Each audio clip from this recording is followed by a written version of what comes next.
So let's take a look here.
Okay, anyway, so the kernel parameter is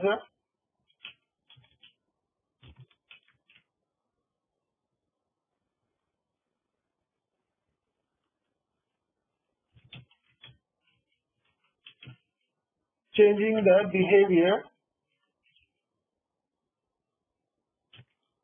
of the kernel. Okay, so usually what it means is uh, kernel controls a lot of things here since it's sitting between the hardware and the shell, right? If you look at the diagram here, this is the kernel here, the gray area. The dark black area is the hardware. The gray area is kernel, and this is where it's getting all the input from. So between hardware and us telling what we needed, there is a kernel here. So the kernel is directly attached to the hardware, and it's a software. This kernel is a software. So sometimes you get a request. Not sometimes, most of the times, you will get a request that there need to be a kernel updates. They need to be performed on the system. So you will perform these actions here. So they will clearly tell you what is it needed what is it needed from the Linux admins for the kernel to update. Okay. So let's take a look here.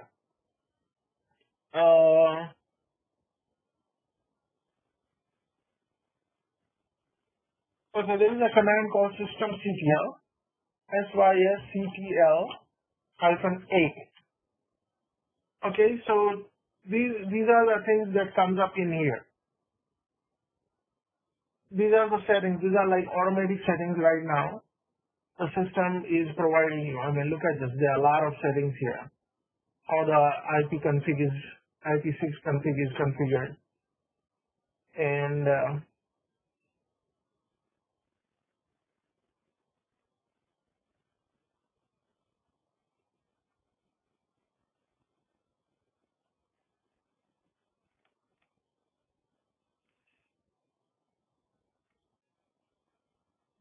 okay, so apparently you could see there are a lot of configurations here, like 0, 1, how something is, for example, kernel firmware config. Okay, these are all zeros and ones. These are the configurations you could change here. Okay, so one is the one that you get quite often is called huge pages. Okay,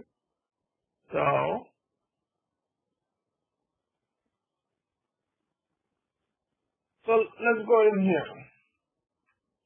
I'm going to go into a file, vi etc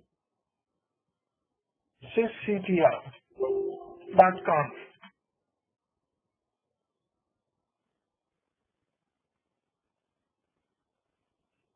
Okay, so this one doesn't have anything in here.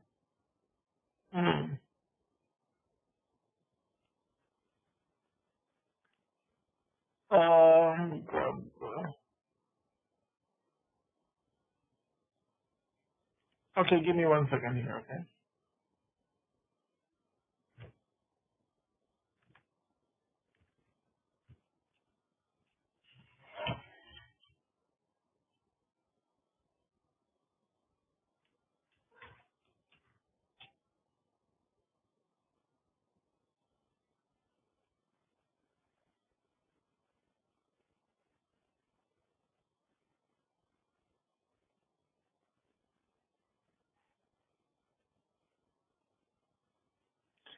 CTO.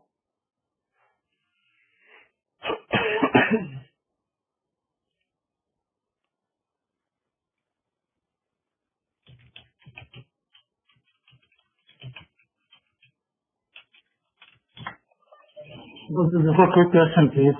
Yeah. You ran this CTL-A graph.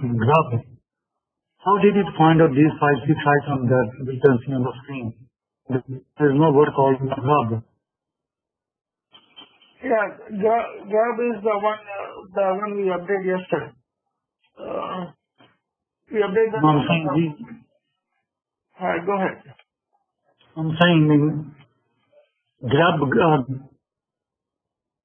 graph means you find those things and display on the screen, but none of these has the word graph.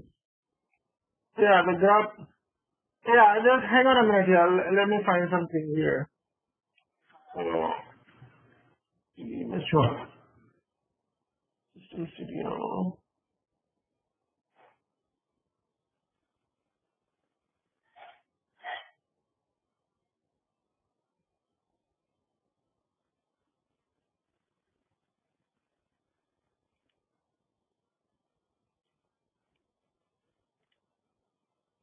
Okay, so I have a document here. Give me one moment to let me find it on my computer.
Okay, you can see the screen now, right?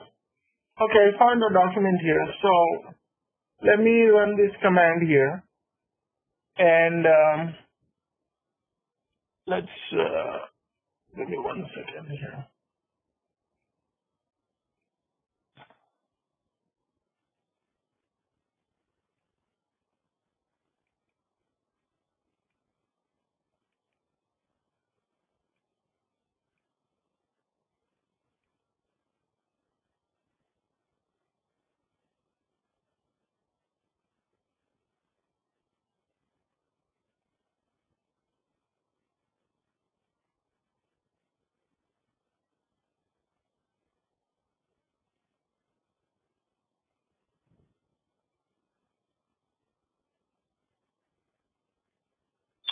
Alright, let's take a look at this file here, okay? VI etc default and then grub.com.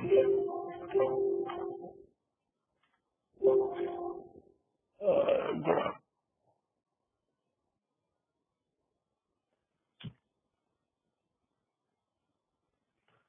Okay, so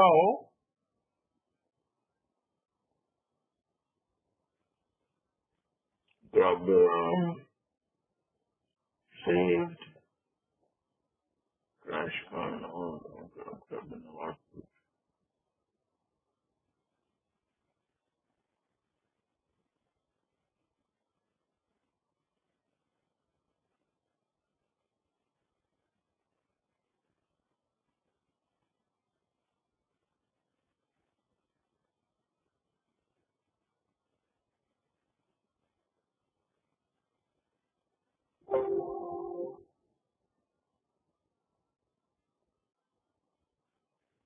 Yeah, this doesn't look same to me. I'm gonna have to. Okay, well, crash kernel auto is good. Audit.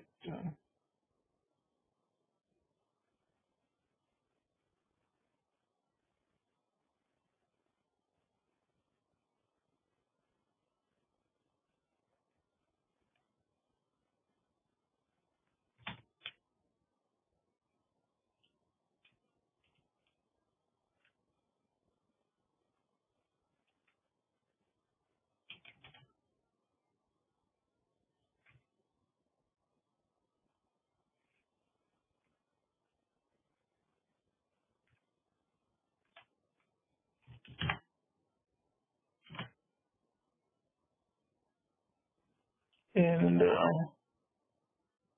future.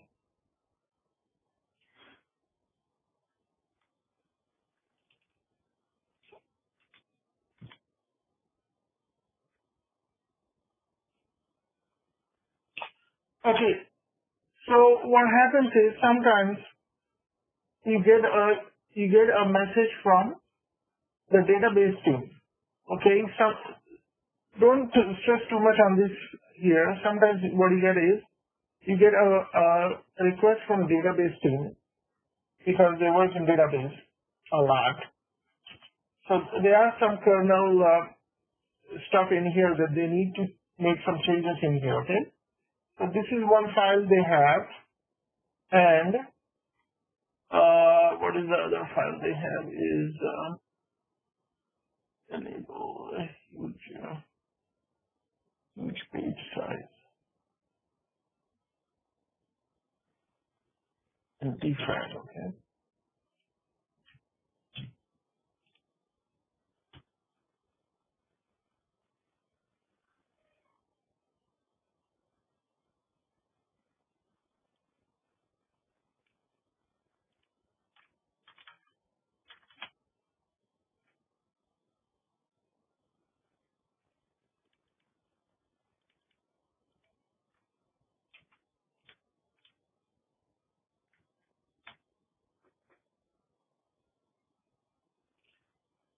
Okay, let me clear this for you.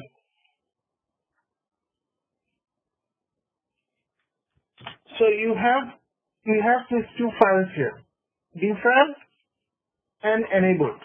Okay? Let's cat those files here. Let me cat enabled.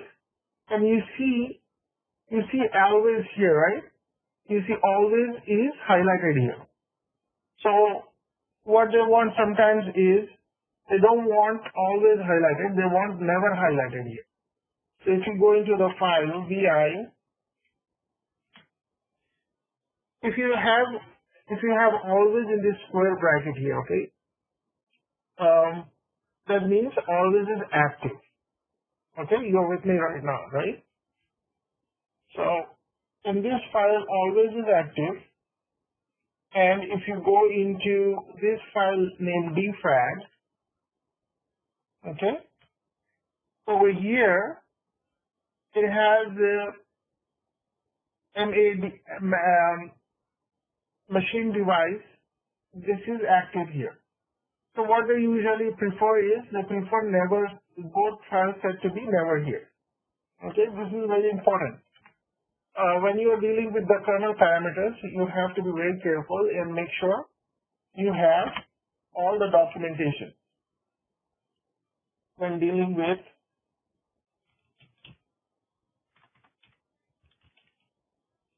making any changes.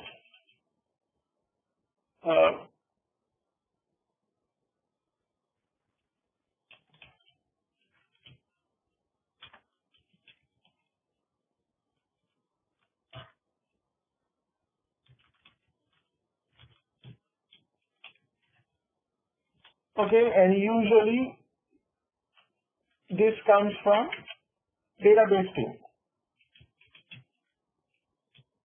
Okay, whose DB team, they are usually running Oracle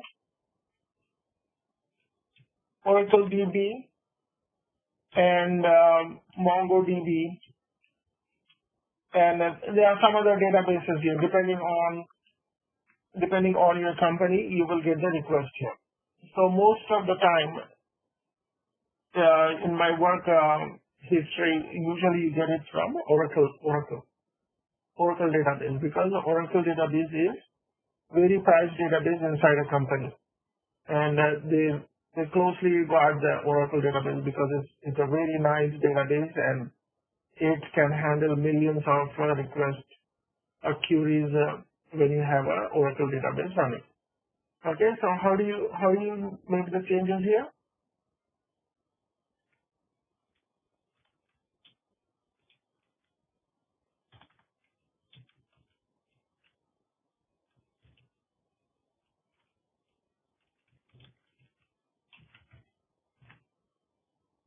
Okay, so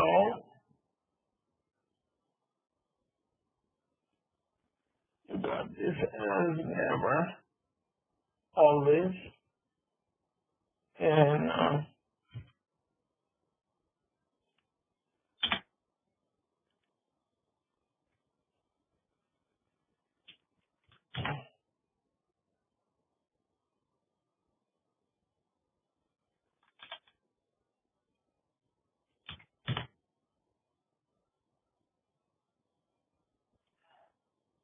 you are with me, right? I know you all are confused. That's natural because this is something you have not seen so far. But trust me, just follow these instructions, how I'm giving it to you, and this is all you need here. Okay, and most of the time there will be a documentation in your documentation within the company that how you would change this kernel parameters. Okay, don't worry too much about it. So all you have to do is you have to run this command here. Okay, so you have to run echo never, and then okay, hold on.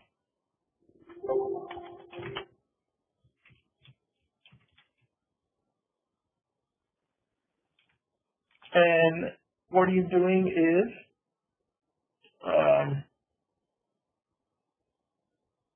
you copy this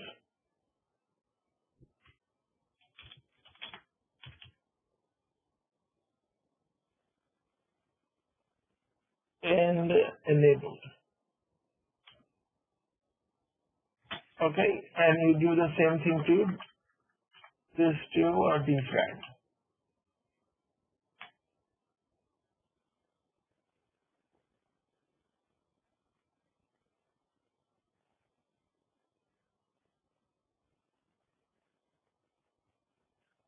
Okay, so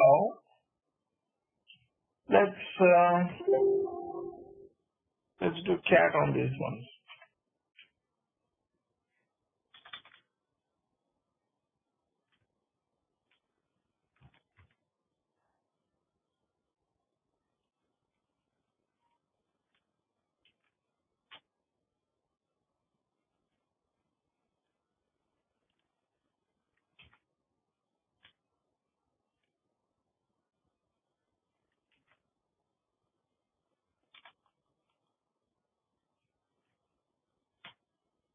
Okay, now you see now the never is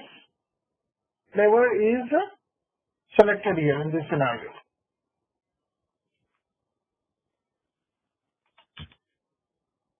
Okay, so it's set to never, and let's do the same thing on the other one.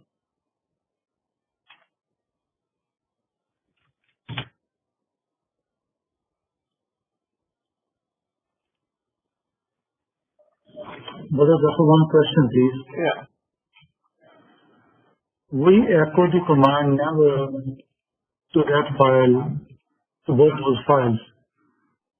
My basic concept was whatever you have on the left side, that will echo when it goes to the other side on the inside the file. It overwrites everything and replaces everything with the word that you put it there. Yeah, but here, yeah, and I know what you say.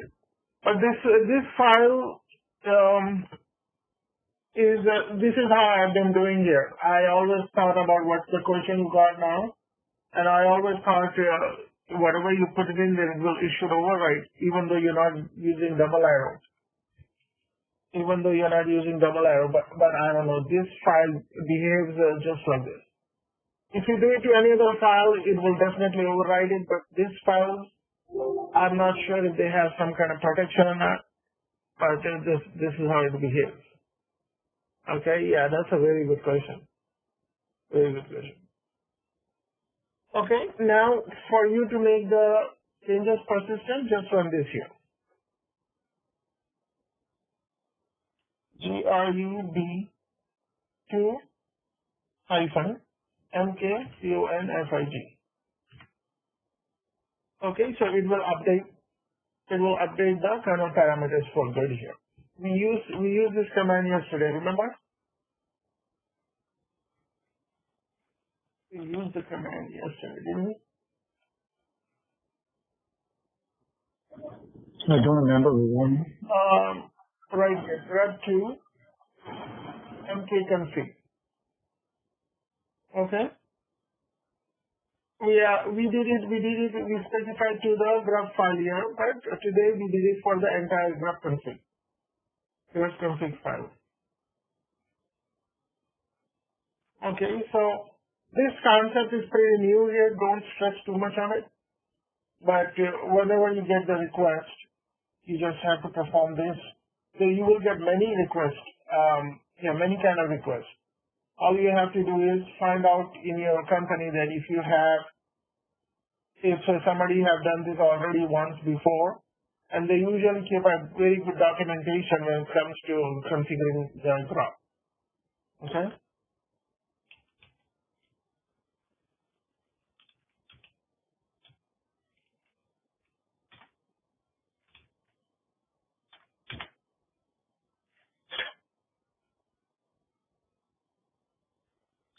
Okay, let's see here. What else?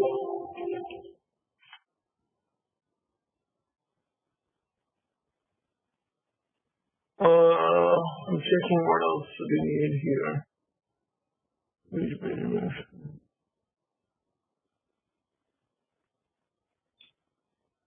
Okay, so let me do this here. Draft.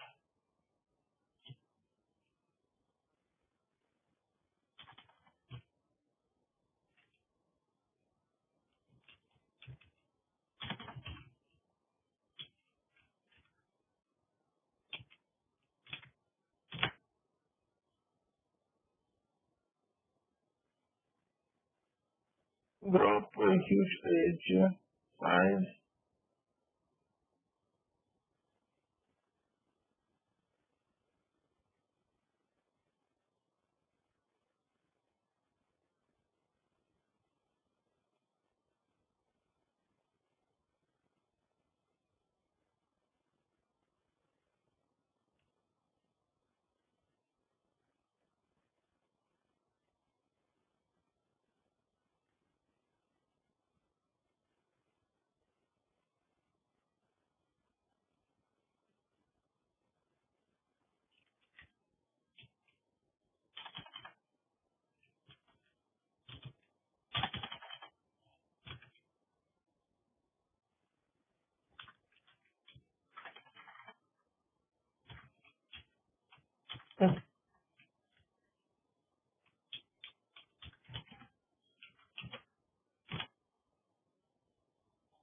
go up to huge pages.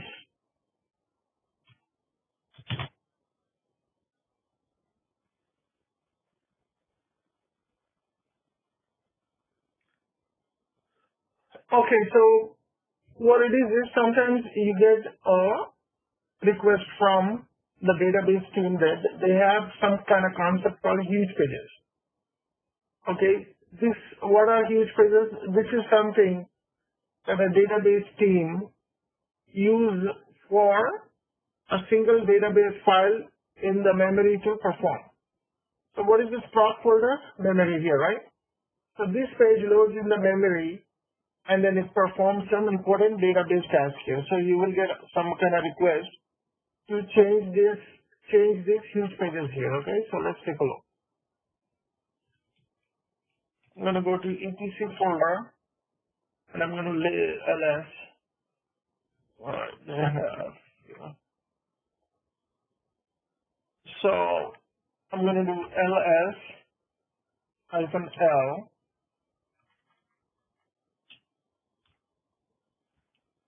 l correct. Okay, so there is this file in here which is also have some configuration in there. So I'm going to go in there, vi. Okay, so this file doesn't have any information. Usually there is some information in here.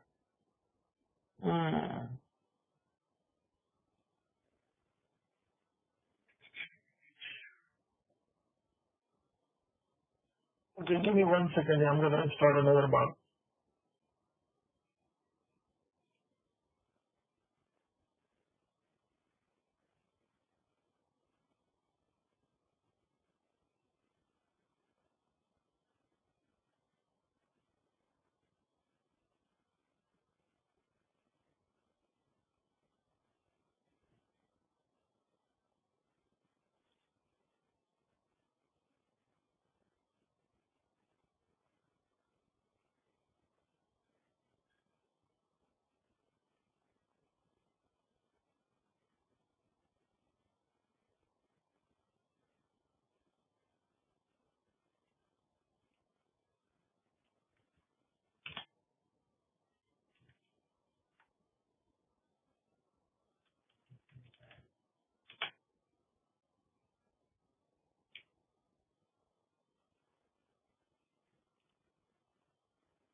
Okay.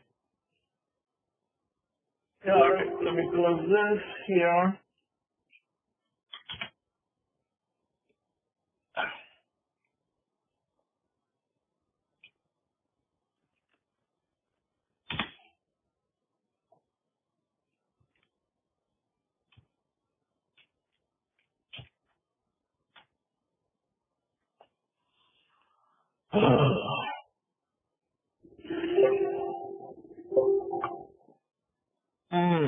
Not sure why it's not there.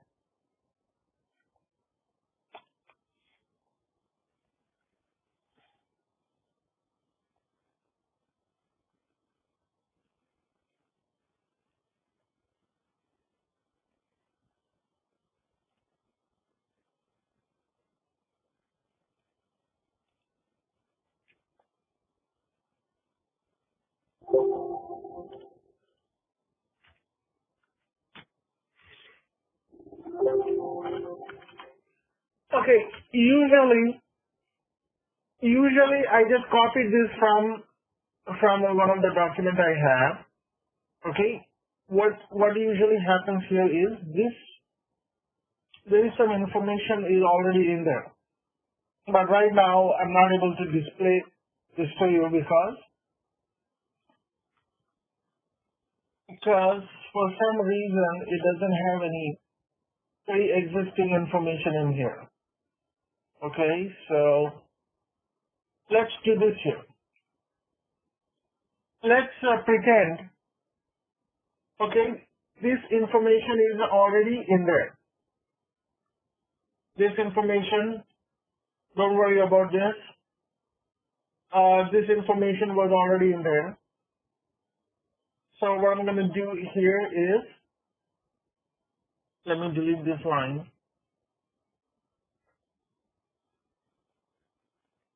And delete this line. Oh, no, this more.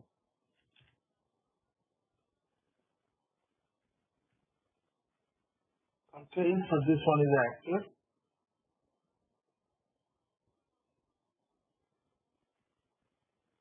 This one is active.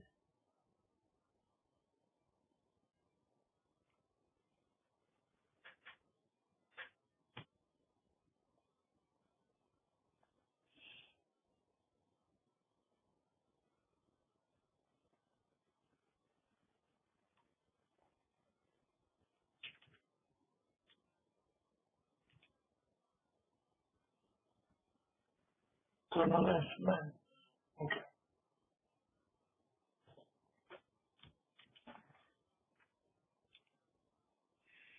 Give me 1 second here because I'm setting this up here. And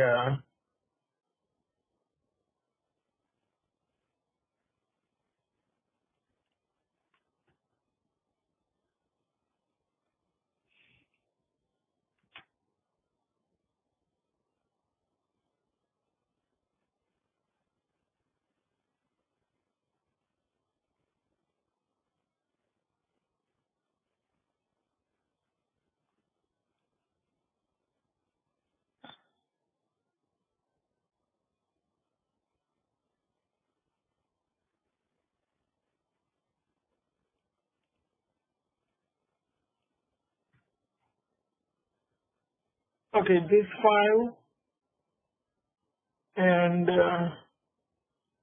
grab.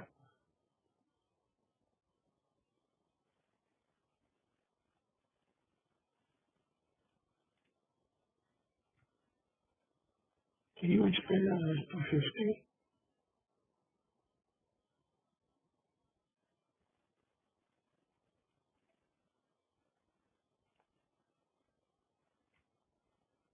Okay, so I'll explain it. Don't worry about this because these are so crazy.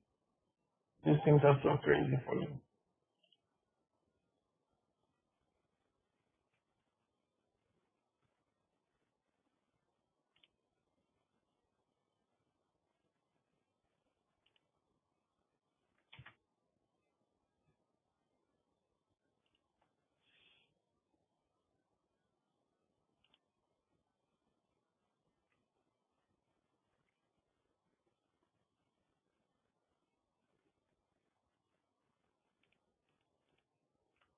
Okay, so this is what happens here.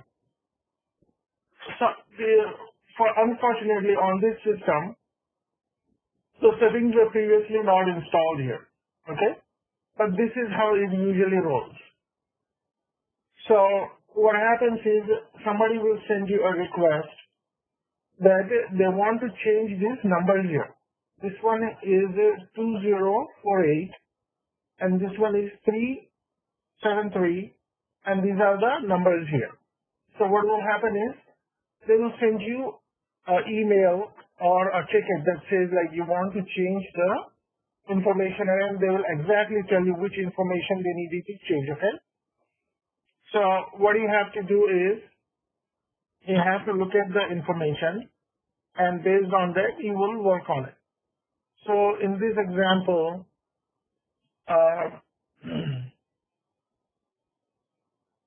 So right here, you got this. This is they give you the numbers here. Okay, for this system, for 10, you need to change the numbers here. They will actually give you the numbers for you. So you don't have to worry too much. So the request you get is like 896 224,000, okay, and 100, and you want to keep it 50. Okay, similarly,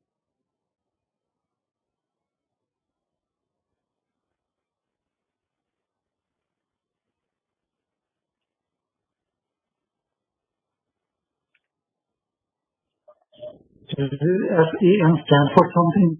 yeah, Sam? and these are some deep things here. I mean, it's beyond this class. Just don't worry about those. You will get a request here. We need to change. You need to change this, and then they will give you the numbers. Okay, that's how I've been getting these.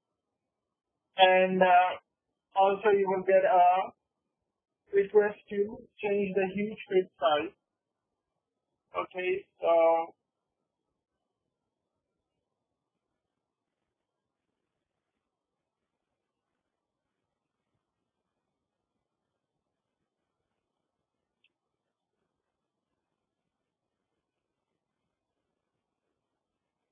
Okay, so what would be the request? They want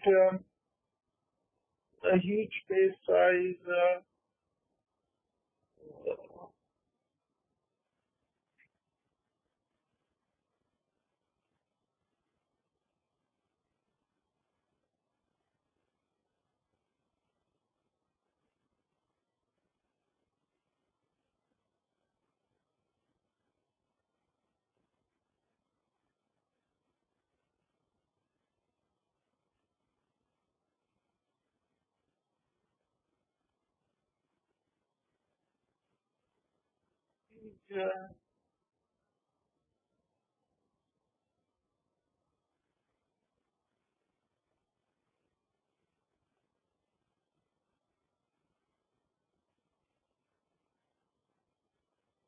and then they get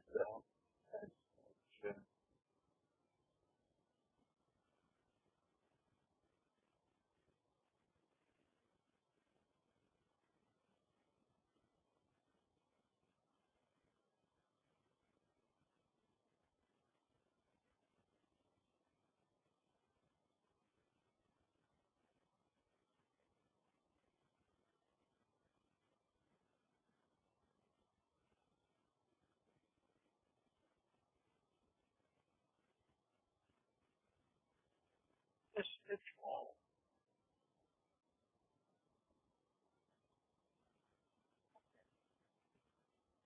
instead of that.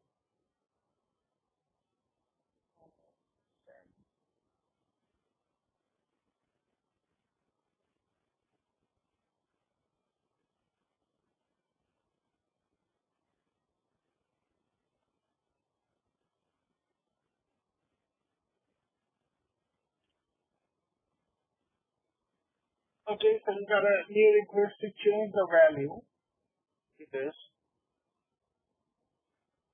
Don't be surprised. This is how exactly you would get the request. Okay, so don't be surprised.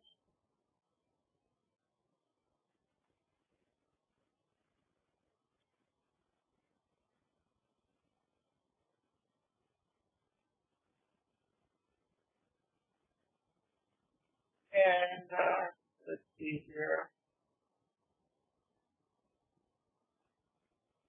Let me delete this and huge.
Yeah.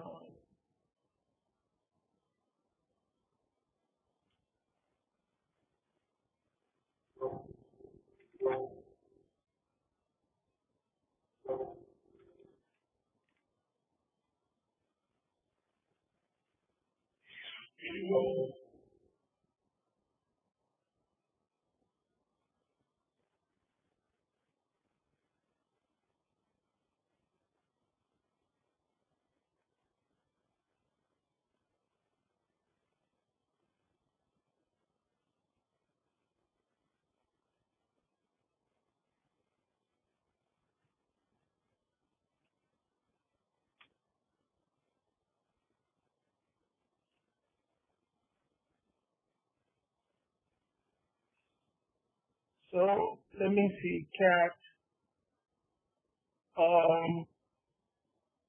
huge H.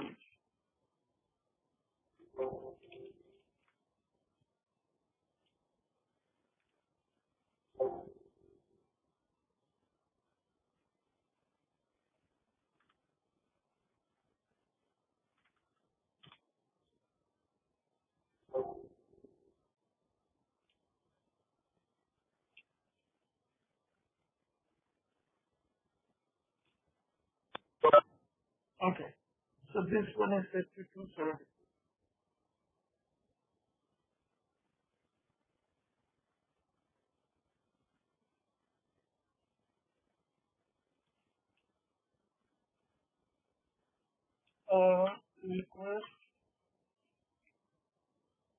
Request to change value for use pages and store total. So what is the value that you could get is 500. Okay, so what we have this here. So we need to change the value here. We need to change this value. Okay, and then we need to change this value.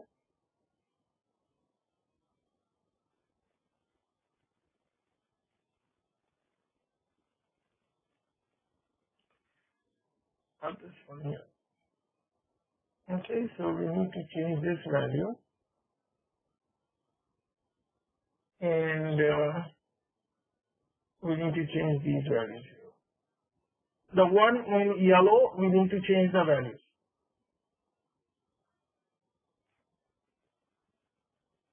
Okay, so what you need to do is you need to go in here, you do ls-l and grab sysctl.conf. Okay, this is the configuration file here. So before you make any change, you have to take a backup here. Can somebody tell me how do you take a backup? You already have a file here, right? You want to keep a backup of that file. So how are you going to do that?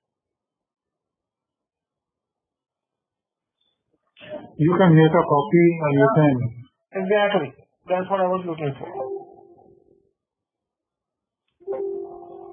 Sysctl conf and usually do underscore and give it a date. Give it today's date here. What is March 29. So what you do is 03/03/29/2020. Okay, usually this is how I give the date format for backing up a file, and people, if your colleague goes in there, he knows exactly what it is. Okay, so if you do it here, then you have a backup file here. Okay, then you would go in there and make changes here.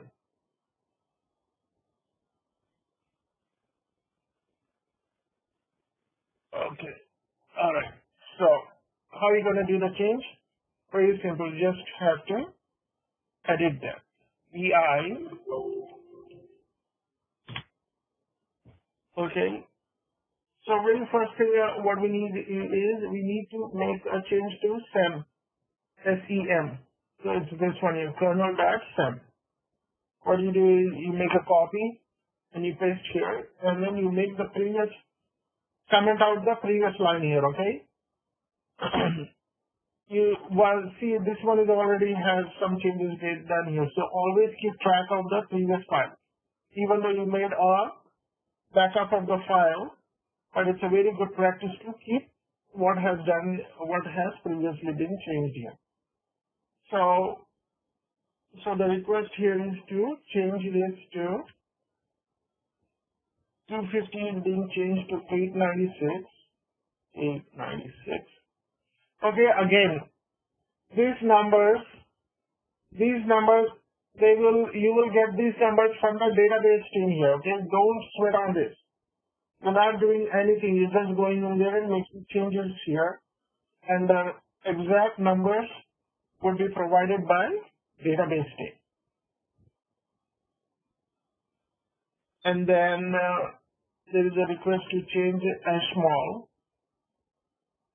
and then what you do is it has already been changed once, and this is the second change. So you keep the old information there, and they want to change to that number here. So you just copy and paste the numbers. 792199446. Okay, and they want the huge pages to be changed to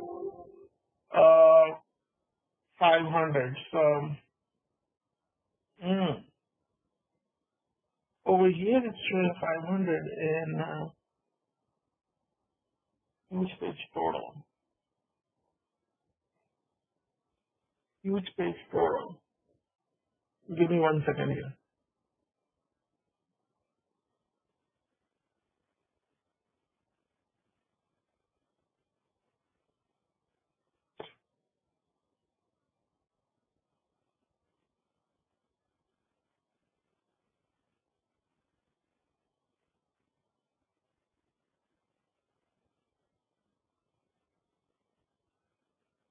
Okay.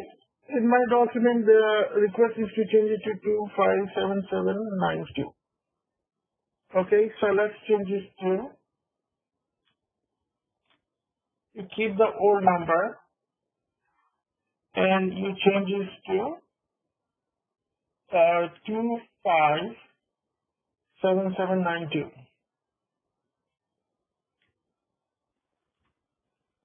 So you will pay underscore total is the same thing as VM and huge pages. Yeah. Yeah.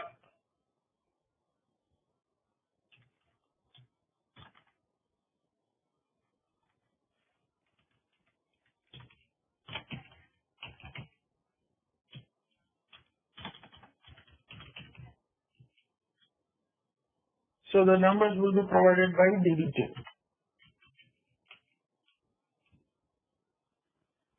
Okay.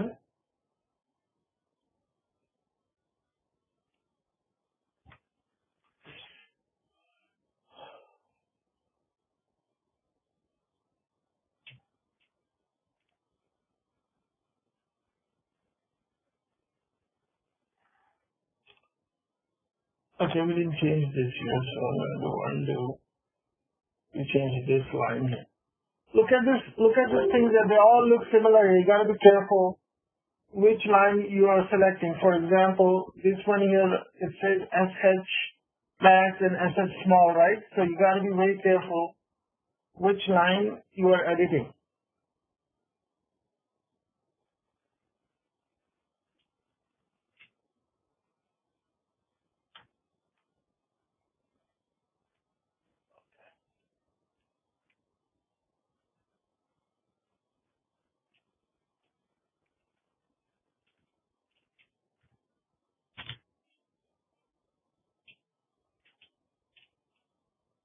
Okay? Alright. So what you have to do is you just have to load it now. Okay, so let me go back in there, copy all this.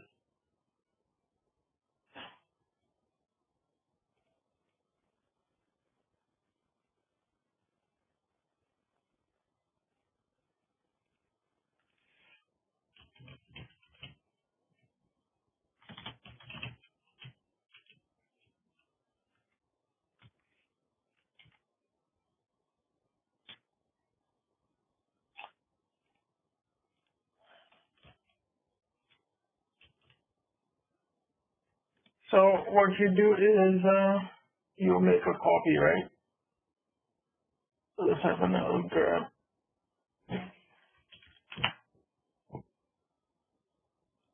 Make a copy.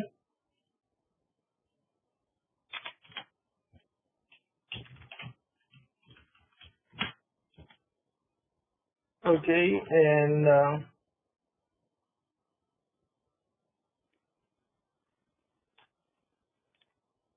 okay, that's it. Then what you do is you go in there and vi sysconfig, sysctl config. Okay, so you get some space here. Make changes as shown. So I'm gonna highlight this line here.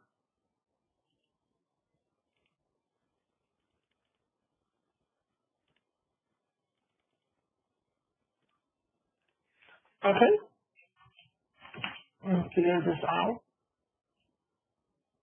Yeah, and right now if you run the same command here, the changes won't show. For example, if I go here and run this command, the changes are not there. We made this big change here to these numbers here. If you could zero in on, the numbers have not changed here, right? So to make that active here, what we're going to do is we're going to run this command systemctl-p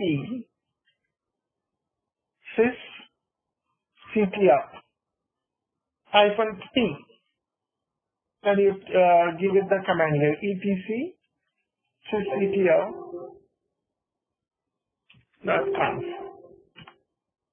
So what it does is it makes the updates here. So now if I run this command, you see the updated numbers are being shown here. Okay, where is this numbers being shown here? It's pulling it from this file.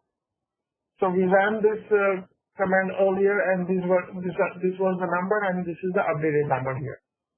And if you run this command again, and you see the numbers have changed here. Okay, and now what else?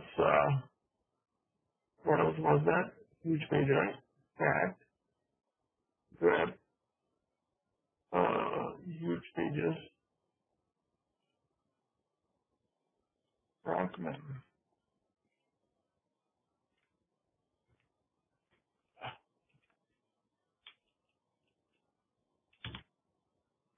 Okay, so in here, the huge pages, not this huge page here. Let me just run this huge page on a lowercase.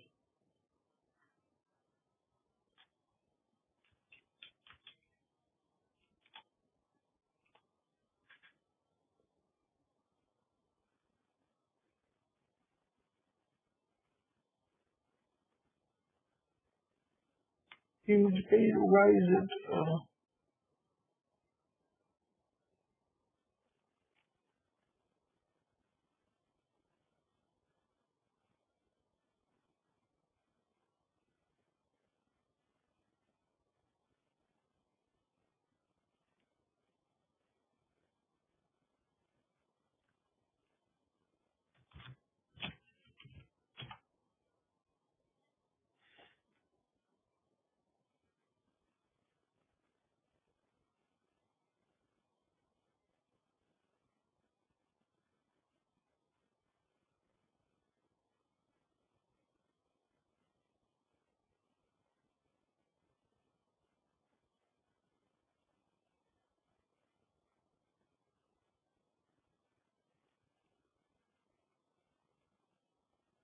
Okay.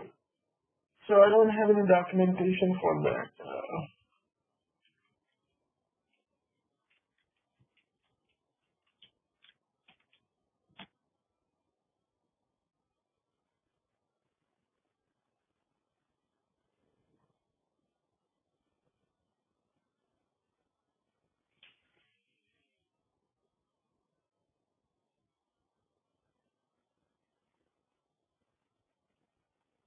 Okay, config, huge page,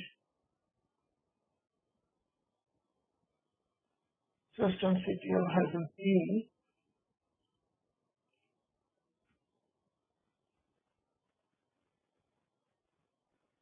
Okay, so,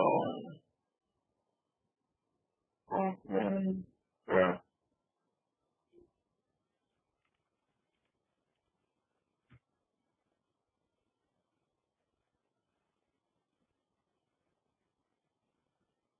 how much did we change the huge page to?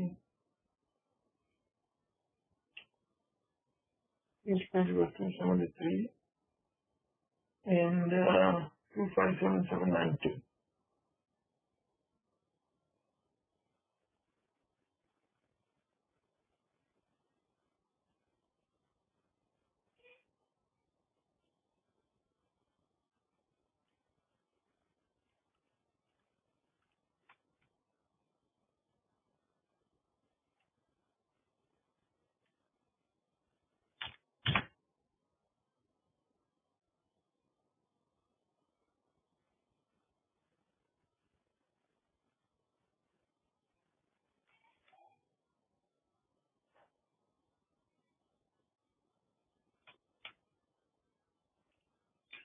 Okay, here's the thing here. In our environment, everything may not be working here because the database which it needs may not be running here, right? We don't have everything running here. So what I've shown here is what I have really done in the real world scenario. Usually, you don't run into problems like this, but what I wanted to show you here is just the demo how you could change some kernel parameters here. Okay, so you will get a request and they will say like, okay, change this. They will exactly give you need to change these numbers here in these numbers here. Once you have done that, you just have to run this command here. You just have to run this command for the changes to take effect. Where is that command? System.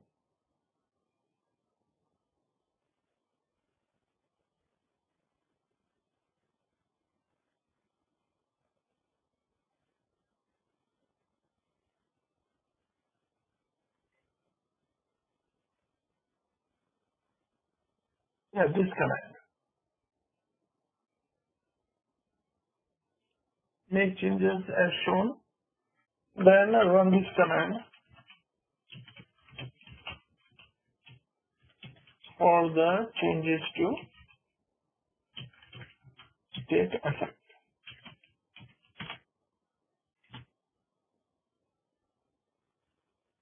Okay, so this is a fairly new and awkward topic for you guys, but don't get scared because you will be getting some, but you won't be doing this every day here. Once you get a hang of it, and usually it's a repeat on the different servers here. They will say like, okay, I have like 5 servers here. I need to do this here.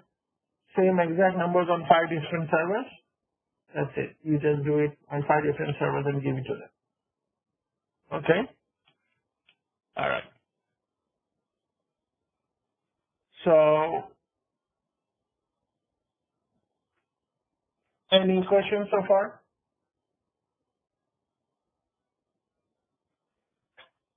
You guys are there still?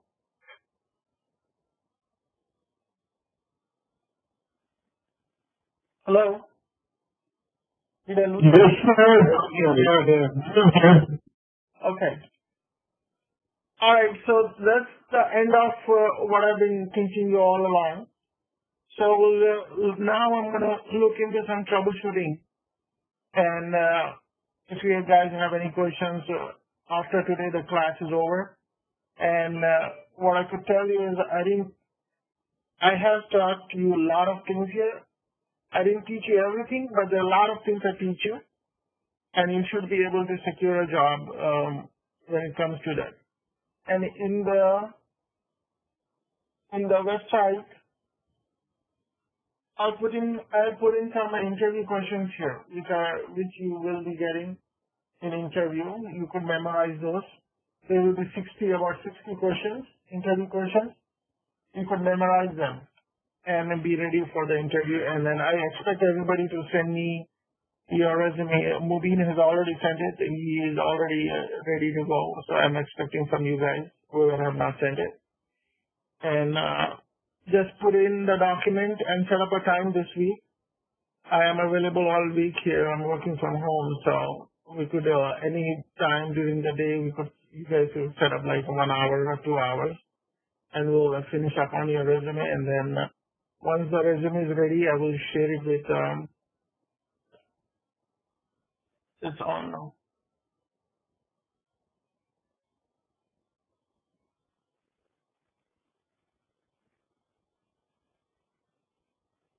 Okay, so I'm gonna do troubleshooting. Okay, so what happens is you want to look at the logs here, right? So the location of the logs is you go to cd/var/logs.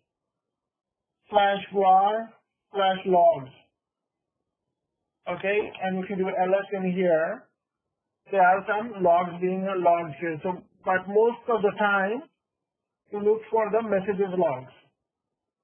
And what happens is the system is automatically archiving the messages. There is a lot of message activity going on. So it is archiving based on the date.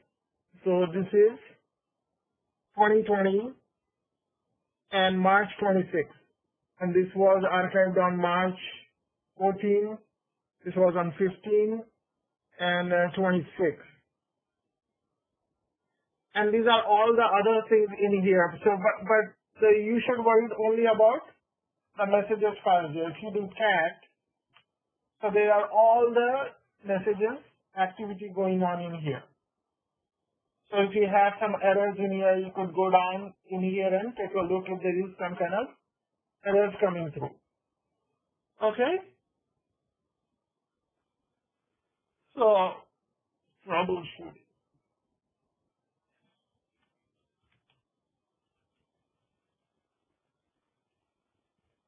Okay.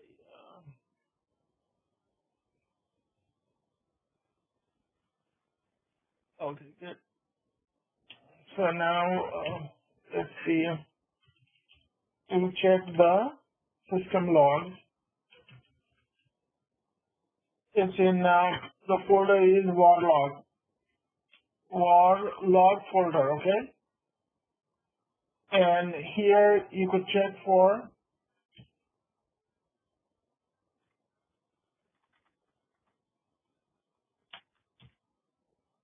you could do cat war log messages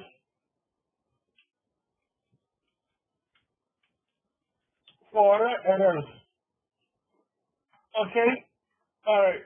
And then for you do dmessage, DMESG. Okay, dmessage, it will give you the messages. I forgot what is the dmessage for. Dmessage. Oh.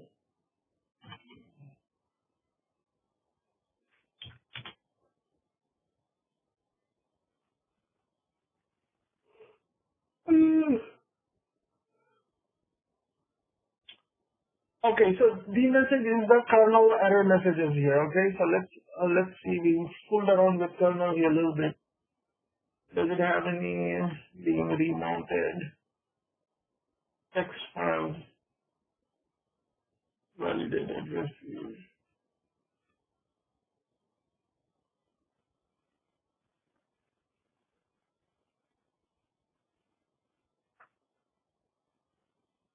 So there is activity going on here, and you would know if there is a very big error message in here. Okay, so you would get all this through experience here, but don't worry about it. So you could do cat, or you just type dmessage, DMESG, right?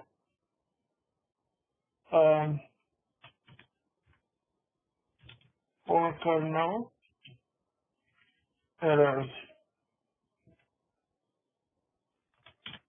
Okay. Alright. So what else?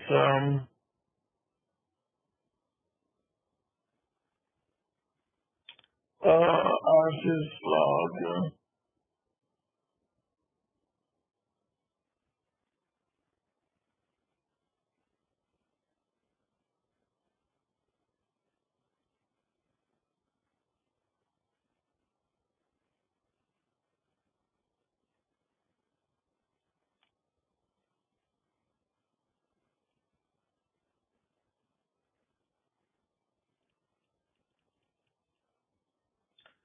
Okay, so let me clear this. Let me go here.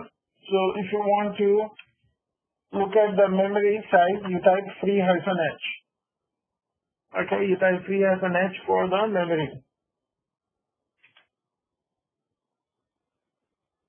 Free-h for memory.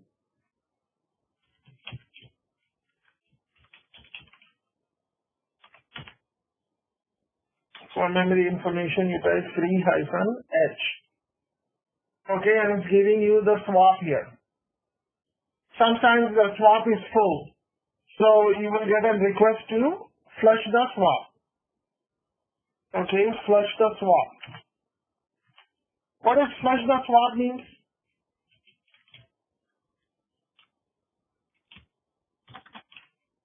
So clean the swap file. Yeah, that's it. So all you have to do is swap off. Okay, swap off. Swap off -a. Okay.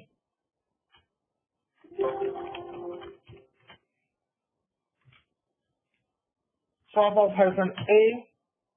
It will turn the swap off. Okay, if you do free-h,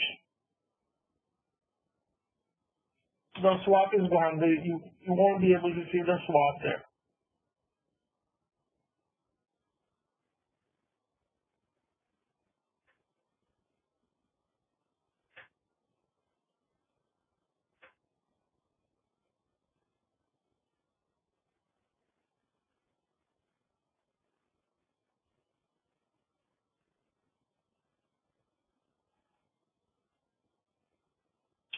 Okay, we turned the swap off, so it's taking a long time. Okay, so the swap is 0, and then all you have to do is swap on to make the swap back on. Okay.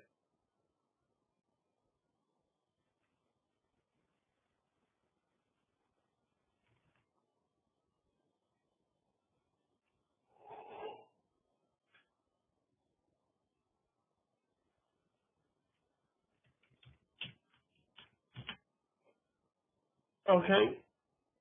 So usually if it says like free 1.6 gig, you would run this command here. But if you want to do the command in one shot, you have to do a swap off, then you type and swap on. Okay, that's it. It will flush the memory for you. It will be go off and go back on again for you. Can we also put the semicolon after swap of -a or and will work? No, and. You could try it though. Thank you.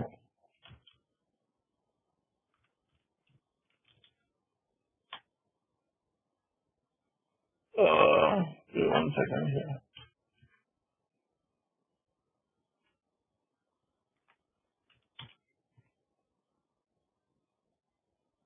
Let's see.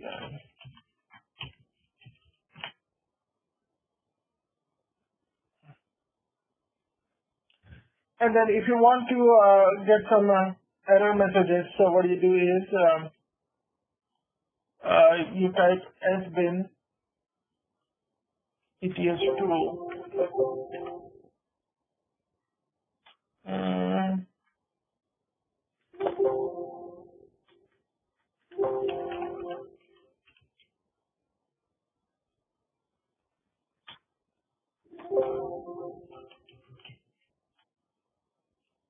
So if you want to get like Ethernet error messages, you have to type this message, eth2, and then the network card interface name. And then you hit enter here and you will get like a detailed information about this. So it has settings, support, and then you get some, if it has any error messages here, it will give out some error messages here, okay? So if you don't know what those error messages, you have to talk to your teammate or put it in Google, okay?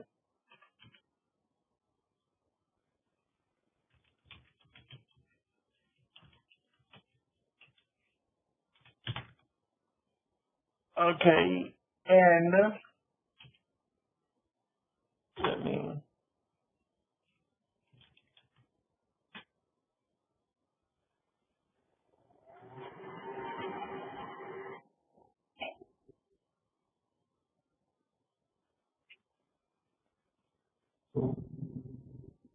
so this command, what it does is it will find you the folders which are being used.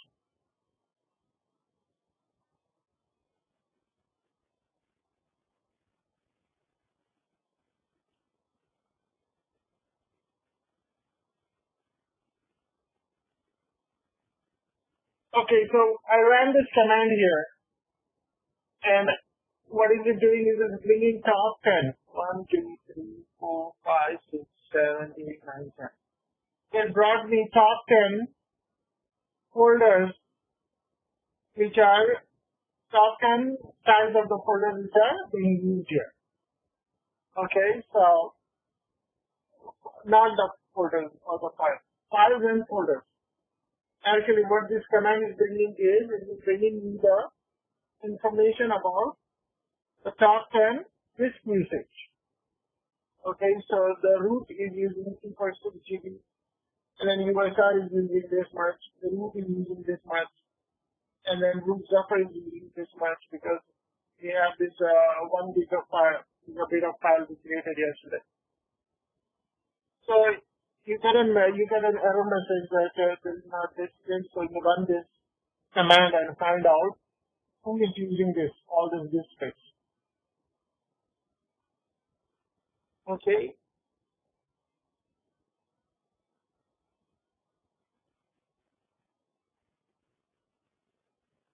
So when you type last log,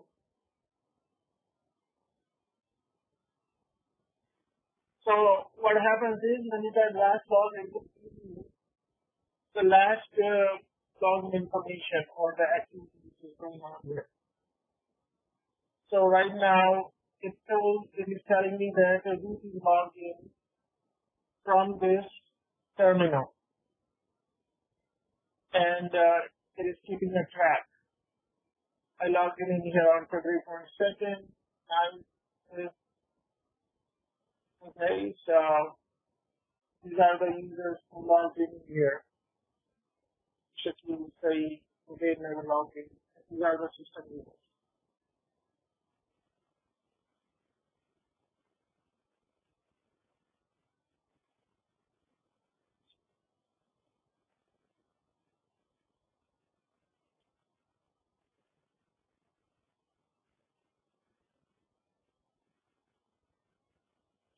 Last interview.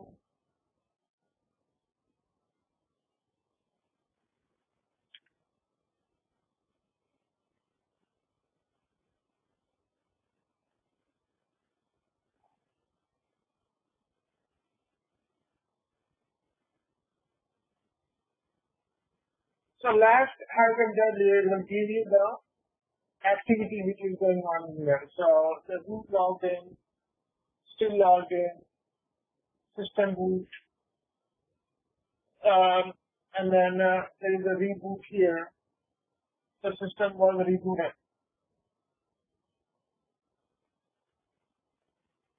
And usually I use last-w for reboot activity. When was the system was rebooted?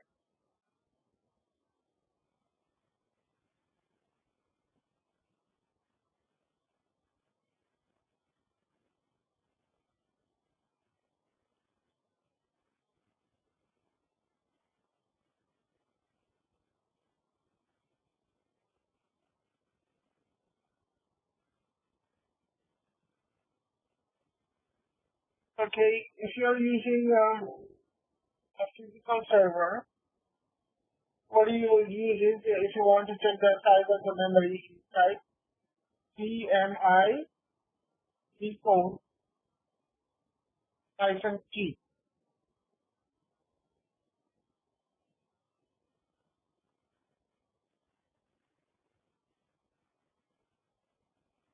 Usually you will have some kind of output here. It's a physical RAM.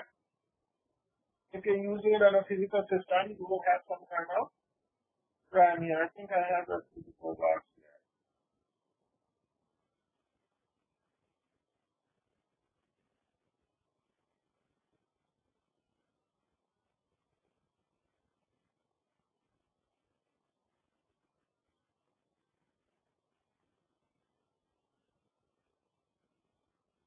Okay, right now this box, this is a physical box I have here. I'm running this on it.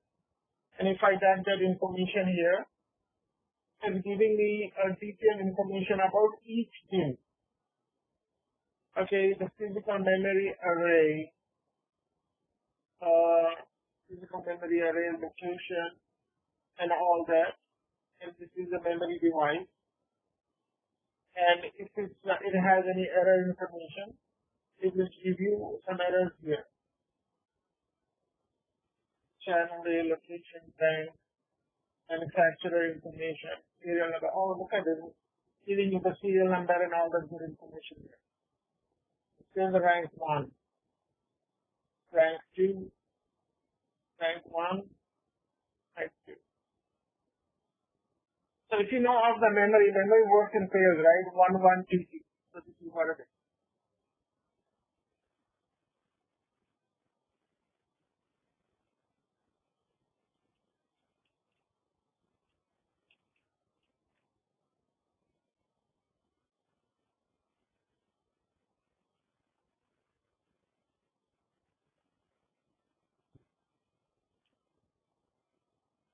Okay, and what else?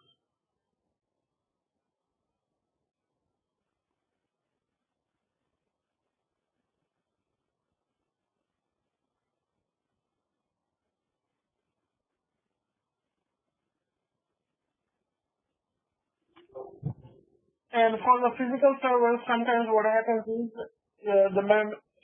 you have like an outside vendor come in, and we usually plug in the USB storage device to the physical server. So what you have to do is you have to run this command.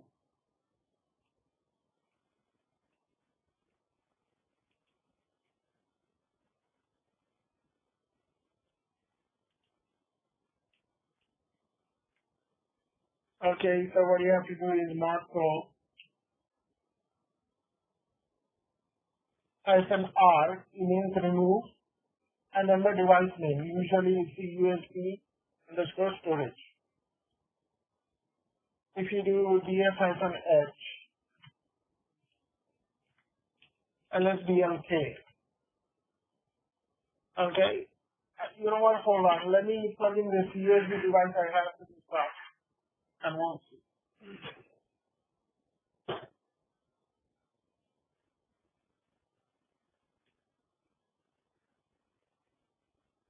So I just plugged in a USB device,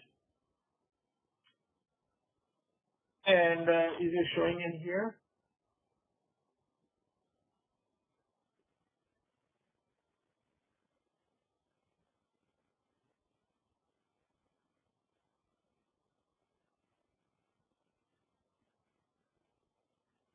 SDA,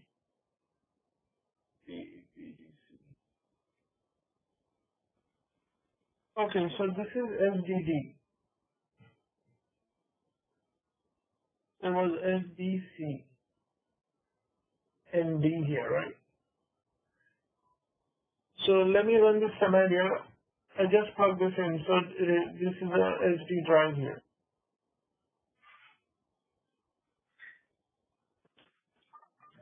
So when you plug the USB, it automatically detects Yeah. the partitions of the USB also? If it already has it. Okay. It's not mounted anywhere. But I was working with that USB, so it already has it. So let's run this command.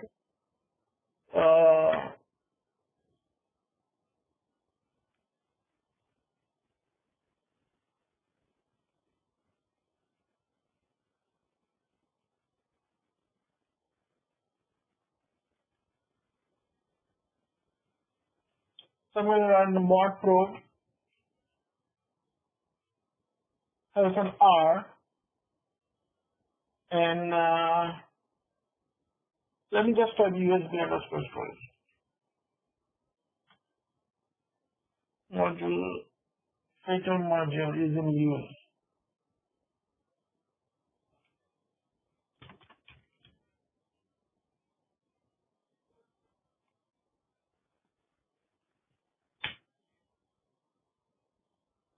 Okay.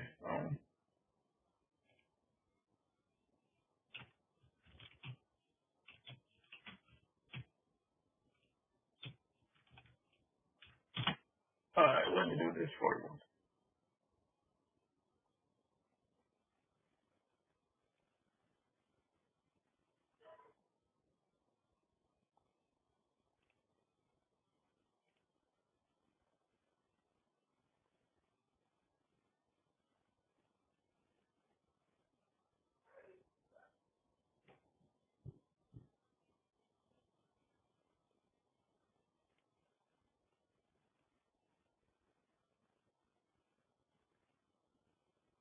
So by simply creating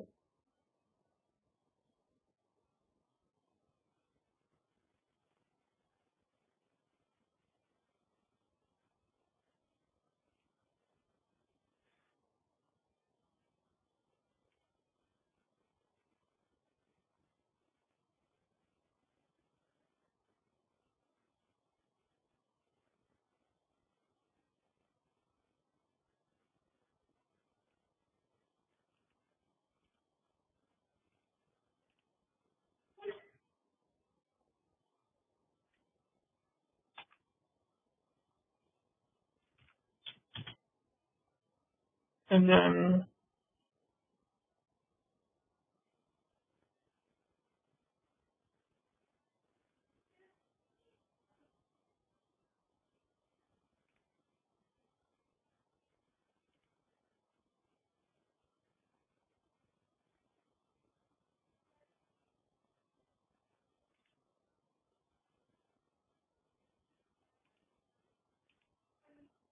this is just about the USB storage device.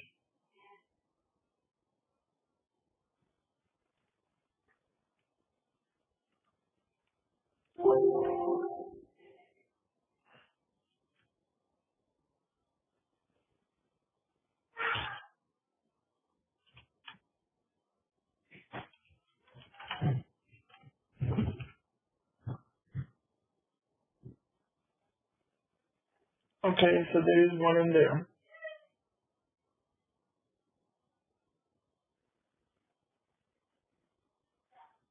Okay, tell me to do the same thing, right?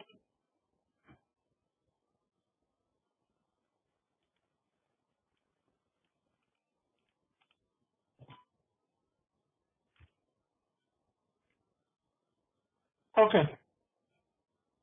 So now if I do LSBLK, so the USB storage device is gone. If you look earlier, it was here, right? This one is there. Now it's gone here. So Oops.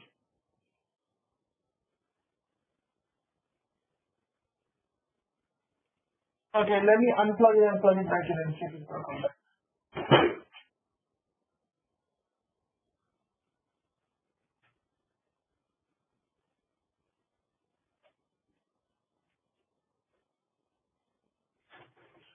Okay, plugged it in again.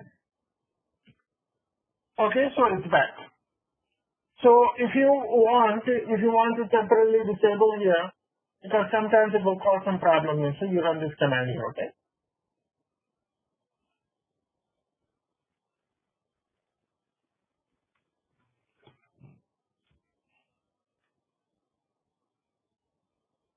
Okay, what else? Lost.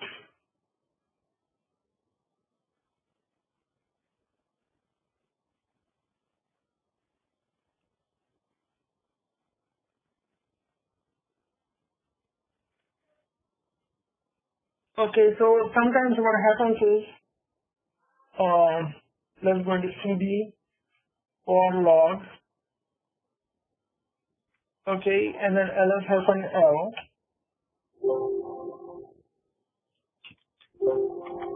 Sometimes what happens is the size of the messages, it doesn't get rotated here. So what you have to do is, you have to clear the messages files here. If you do cat messages, there's a lot of files in there, right? So what you have to do is cat dev null, okay?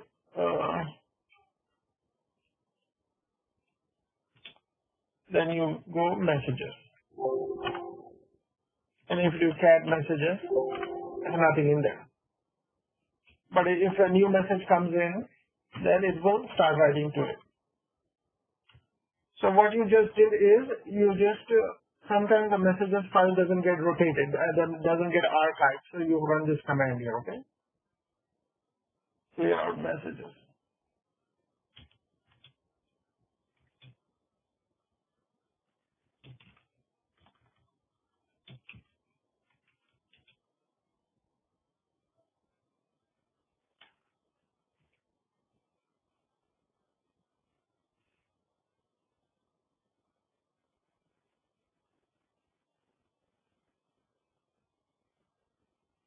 Okay, so and now,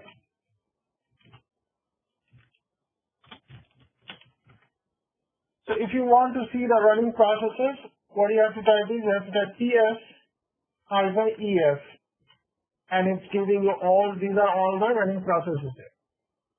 This is same thing as the task manager. You go into task manager here, and in Windows, you see all these services which are running here, the processes. All these processes are running here. Even if you don't have the computer, any application, these are, look at that. I need to restart the computer. So many processes are running here on the computer. The top command is just the same thing? The top command? Top command, let's take a look here. Top, if you type a top command, so this top command is actually, you're looking at it in a live environment here. So you're watching it. You could run this command. Usually you use this command for CPU utilization here. So on top here, you run the top command. It gives you some information here, and it gives you, let me say top-h.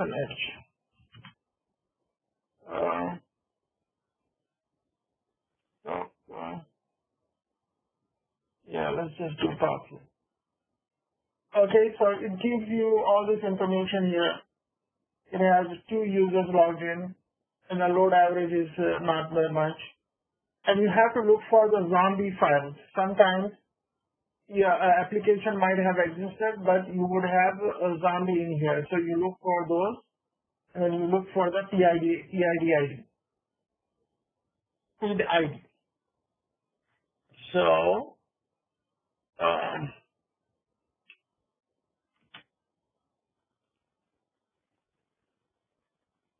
And there are a lot of good information coming here. So what you have to do is you have to wait for this to update here.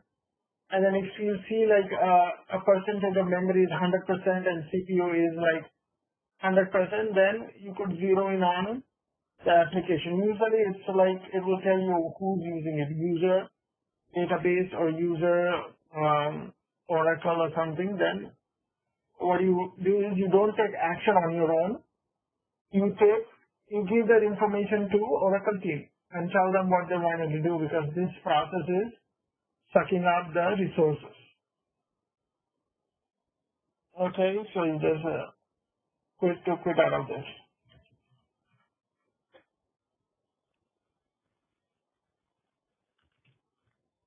Yes, I'm going to save the. Okay, and the call command to check the CPU utilization and the memory. Okay, is that clear for you guys? Perfect. Let's see VMstat.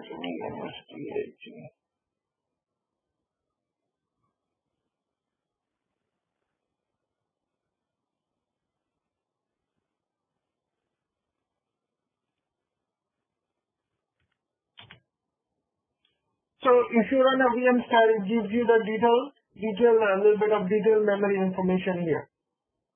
Sometimes the application team would need this output, so you would just give them.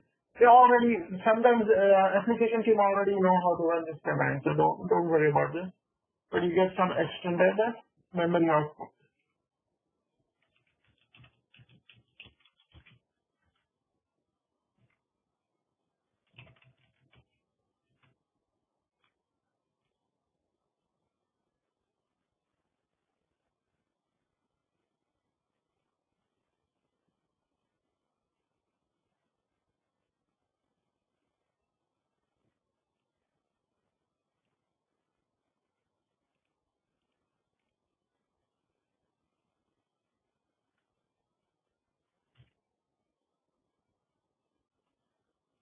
Okay, hold on, I have this command here.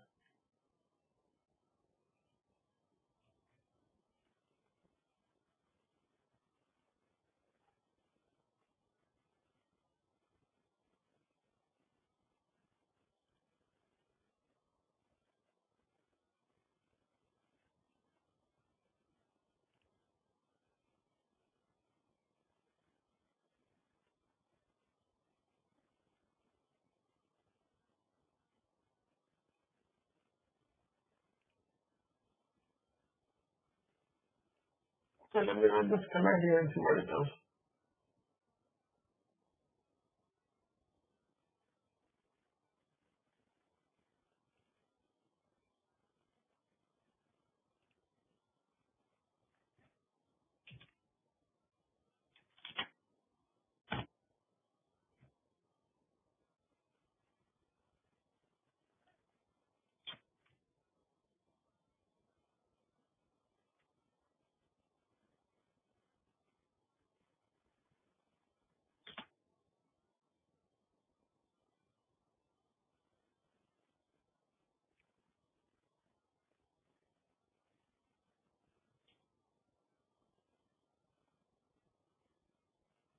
Do some back sticker.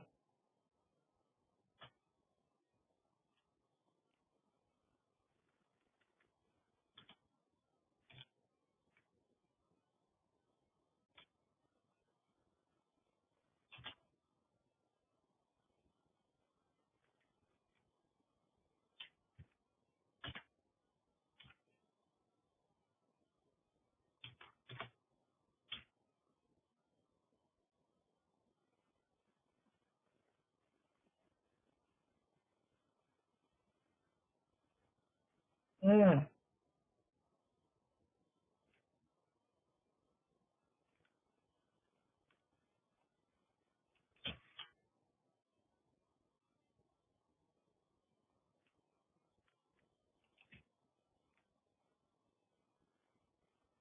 Yeah, don't worry about this, sir. If I find this, I'll put it in a group, okay?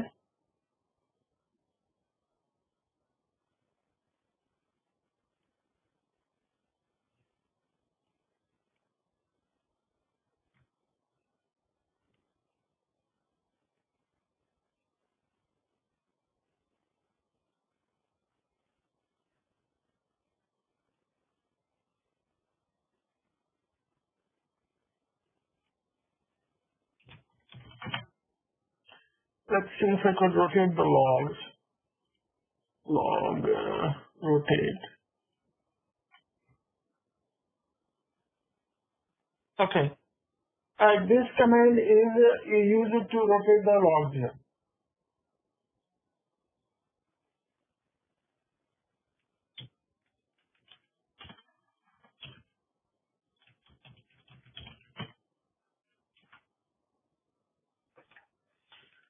Okay, so let's go into var cd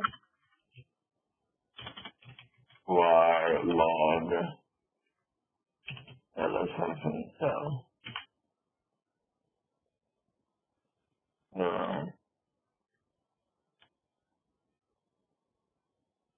march.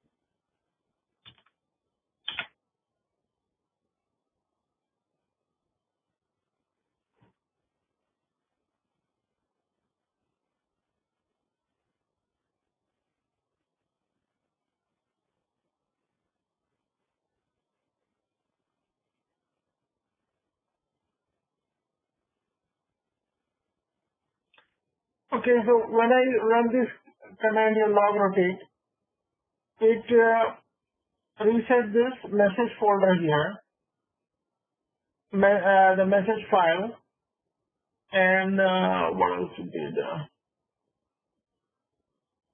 Look for.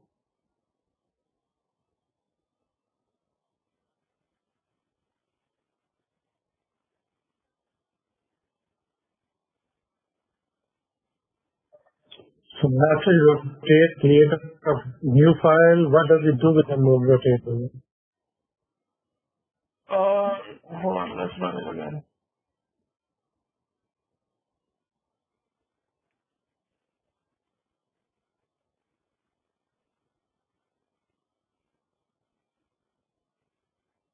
Okay, so it rotated the file, and the previous file was,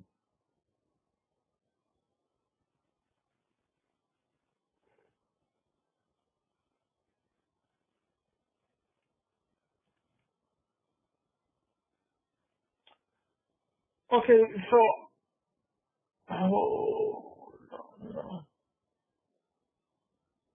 It seems like it didn't archive, did it? This was archived earlier, 1 hour ago, and this has just happened.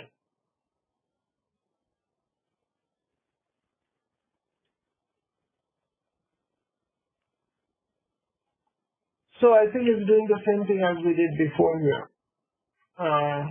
You just have to put same thing. Last log, logged in, disable, for log messages. We reset the logs, right, didn't we? Folder, check reboot.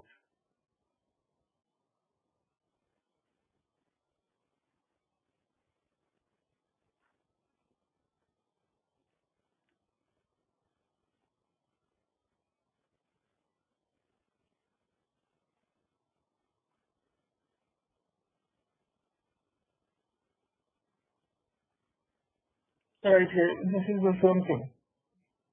Clear out the old messages. So it's doing the logs rotate for you. So let's go into that file and see what's in there. But this file has about 8 megabyte of documents, whereas the null creates a blank new file. Yeah. The good idea is to use the log rotate.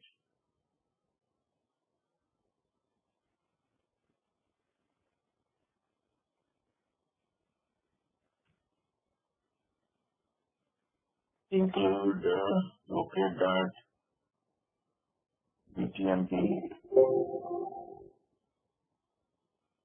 Keep 4 weeks worth of backlog. Create.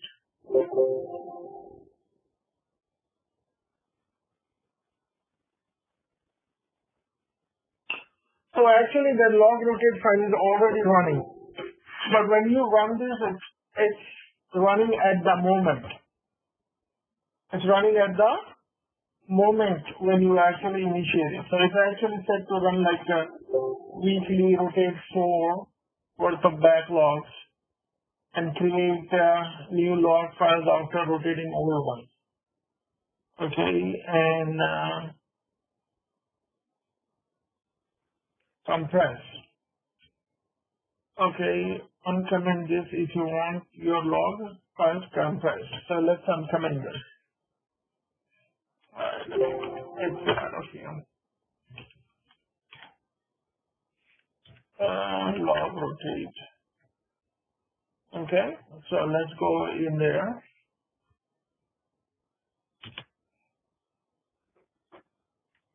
And in here, okay, yeah.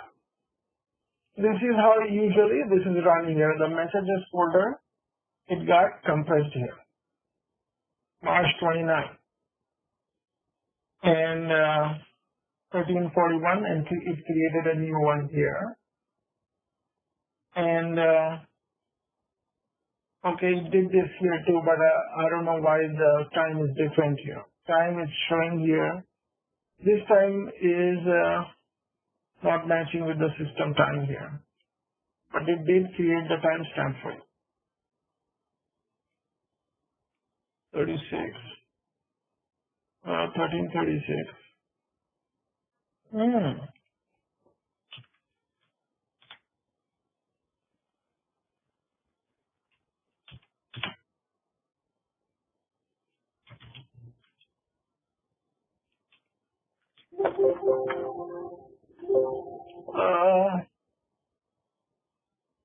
NTP.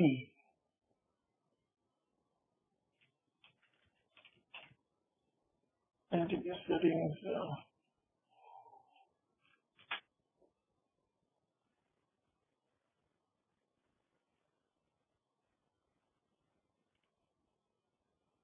Network time protocol.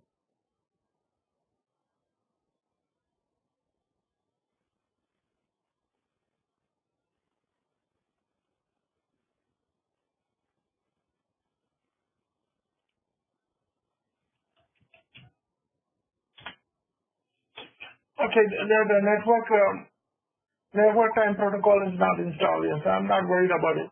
Usually those things are done by the network people. Okay, so what else I have for you guys? You know how to do the LSBLK and DFFNH to check the drive information. And then, okay, so let's see, what is this doing here? 1 point.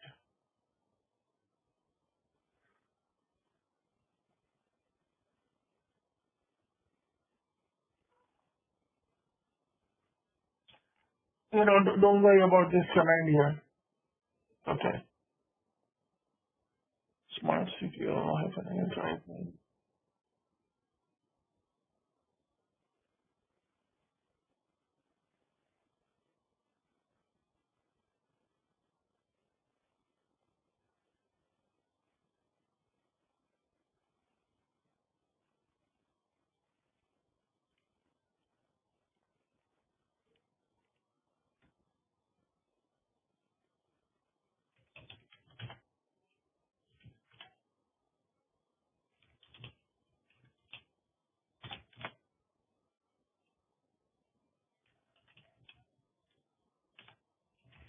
Okay, so there is a utility called LSOS. So let me install that.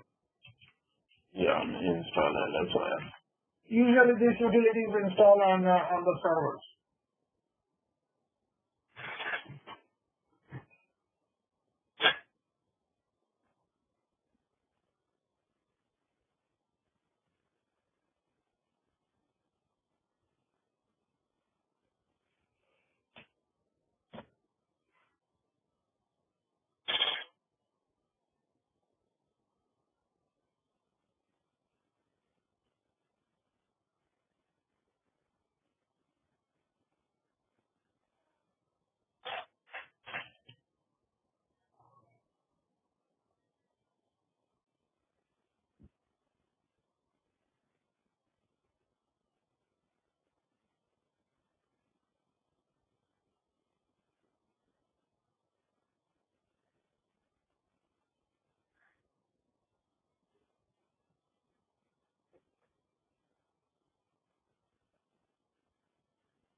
Okay, so I'm gonna do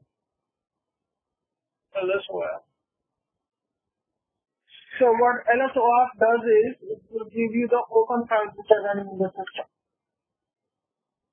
Okay, and then plus L1. So what usually happens is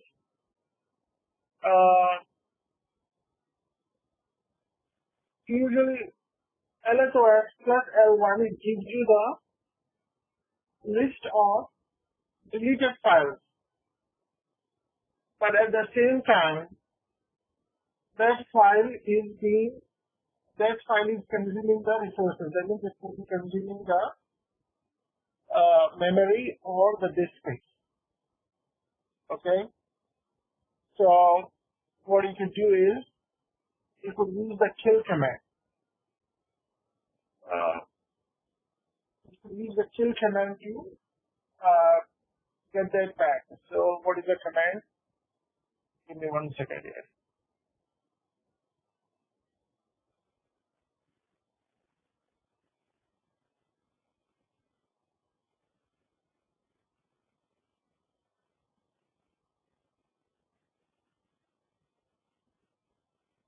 So what you should do is just do kill and then the process ID, PID. Okay? Let's do LSOS again. Down. Kill minus 9 and process ID.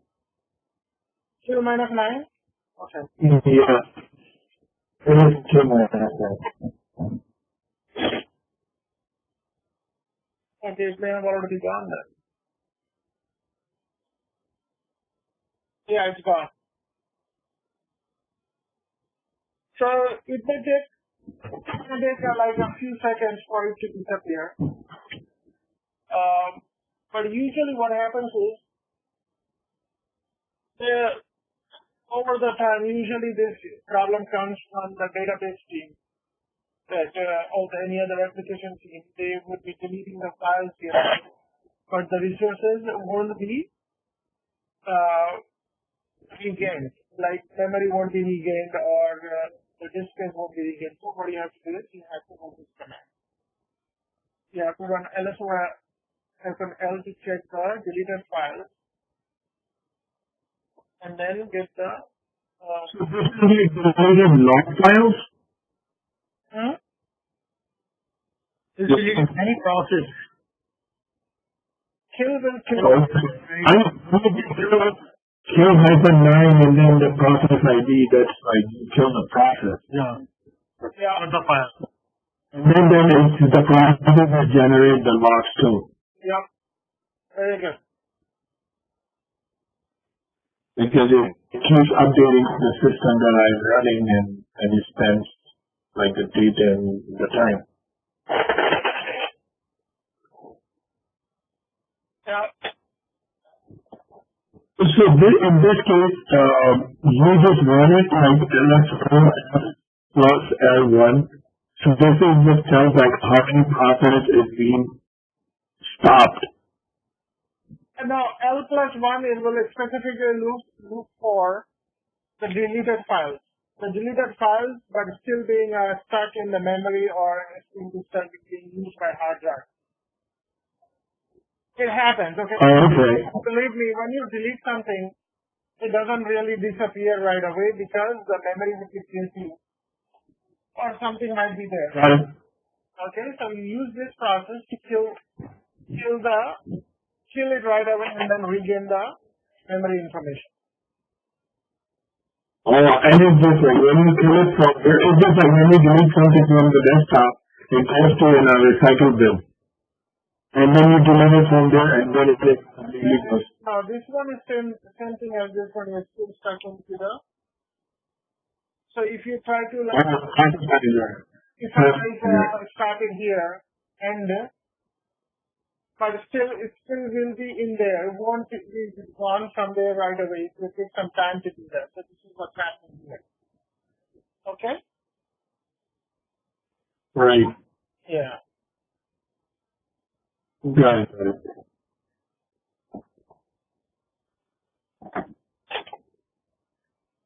Thank you, sir. Can you please correct the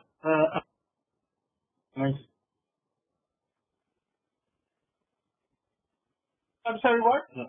Okay. I cannot hear you. Yeah, you just corrected dimension minus 9. Okay. Thank you. So you just recorrected dimension minus 9. Yeah. It what they kill or kill minus 9, right? Yeah, kill minus 9, I think if you are forcefully forcing it to do it. Kill should work. If not, then use kill minus 9.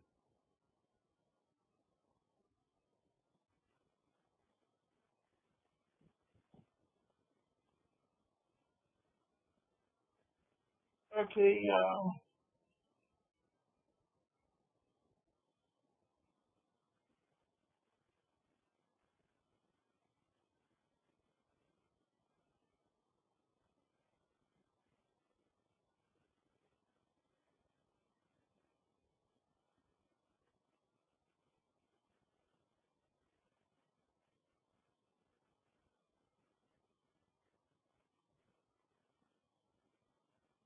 Okay, this is a command I have for CPU utilization. So when you run this command,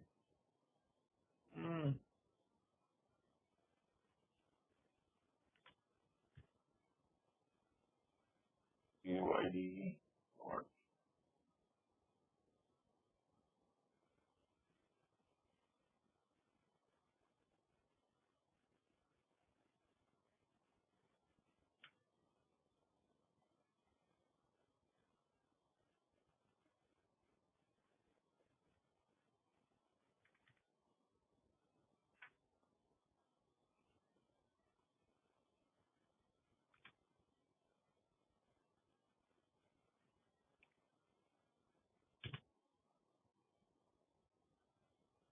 okay, this is a good command. It will give you like clear picture. Which user or which process is using how much CPU. Okay, so root is using so many things that barely using any CPU here. CPU information here, okay? So keep this with you. On a real system, let's see if it's gonna do something here. Oh shoot. Yeah, I'm on a physical hardware, it's not giving a good output here, but in a real world scenario, this will be a very helpful command, okay?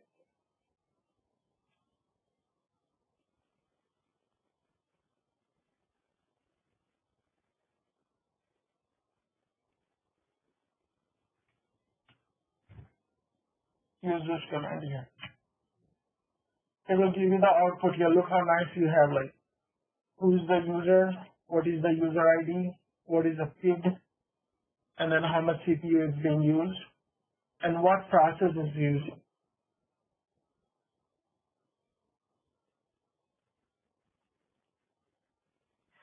Okay, and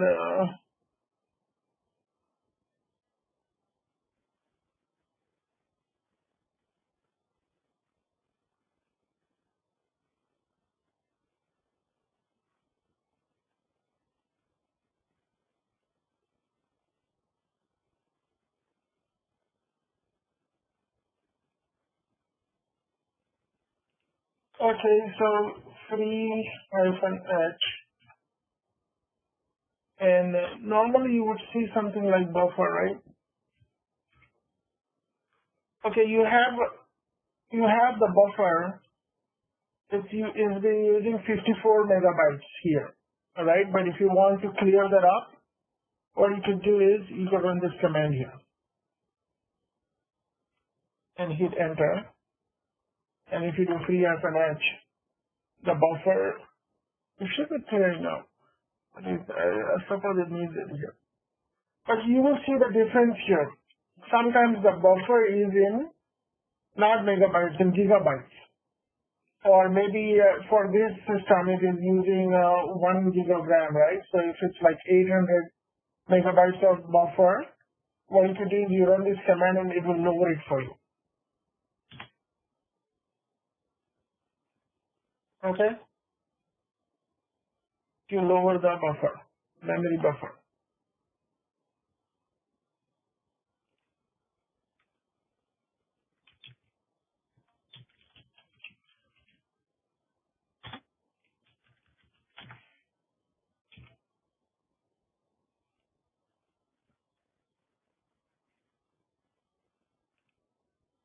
Okay, what else?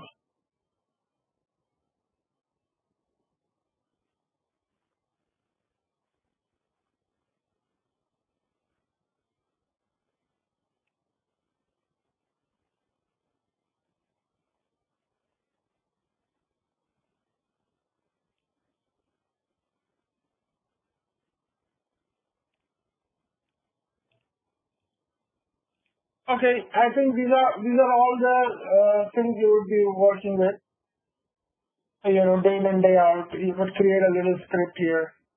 I think the more you work in it, the better it gets. Okay. So when you go onto your job, don't panic. If somebody gives you a ticket here, read the ticket carefully and then put it in the Google. If you don't understand what is going on, put it in the Google, and you will get a very good information. Most of the time, I would say about good 90% of the time Google will help you solve the problem.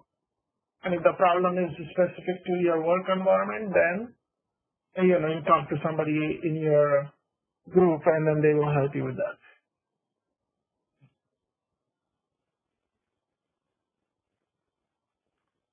Okay, so if I find some more information, I'll put it in here. I'll try to make all this public this week, and then this is a really good document you should always keep with you. And it has everything and anything you needed for this class here. And now what I'll do is I'll split this up here, and you will have all this split up in here. And I'll put in what else I need to put in here? Yeah. Oh, that's it then. I guess the class is over now. Do you guys have any questions?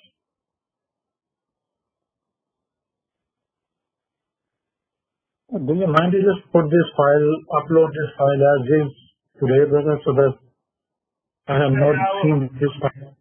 Yeah, I will do it in the next 1 hour, okay? Jazakallah. Okay. Good luck to you guys, and set up a one-on-one time with me, and then we'll work on your resume. Inshallah. Okay. Allah Hafiz. Allah Hafiz. Allah Hafiz.